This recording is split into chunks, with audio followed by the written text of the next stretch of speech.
ஆண்டுகள் தோறும் நபிகள் பெருமானார் இதே இரவு வேளைகளில் 8 அல்லது 12 வரை தொழுகை நடத்த செய்யக்கூடியவர்கள் ரமலானில் சரி பள்ளிவாசலில் தொழுவோம் என்று தொழுகிறார்கள். ஒரு நாள் ஆனது, 2 நாள் ஆனது, 3 நாள் ஆனது, 4வது நாள் மக்கள் தொடர்ச்சியாக தொழ வந்து குழுமி இருக்கும் பொழுது நபிகளாரை காணவில்லை.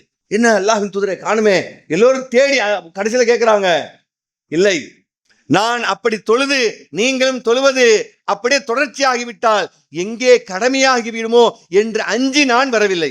கடமை ஆகலனாலும் அவங்க தொலைதான் போறாங்க. கடமை ஆனாலும் ரசூலுல்லாஹிக்கு சந்தோஷம் தான். ஆனா சந்தோஷம் எதுக்கு? என் அளவில் என் கால் வீங்கட்டும் பரவாயில்ல, ஆனா நீங்க உங்க கால் வீங்கிட கூடாது. நீங்க ரமலான் வந்துருச்சுன்னா ஆஹா நின்று தொழணுமே அப்படின்னு நீங்க உங்க மனசளவில் இங்கே காயப்படக்கூடாது என்பதற்காக, உங்களுக்கு கடமை ஆகிவிடக் கூடாது என்பதற்காக நான் பள்ளிவாசல் வரவில்லை என்று சொன்னதினால் நபிகளார் நம் மீது வைத்திருந்த காதல் புரிகிறதா? ஏன் கடமை ஆகட்டும், என்னடா பண்றீங்க அப்படி நாம சொல்றாம தொலை போறீங்க, டக்கு டக்குன்னு தொலை போறீங்க, ஓட போறீங்க, தொழுதுட்டு போங்க என்று சொல்ல வேண்டிய இடத்தில் உள்ள அந்த மாமனிதர் என்னோட இருக்கட்டும், அந்த கஷ்டம் என் சமூகத்துக்கு வேணாம்.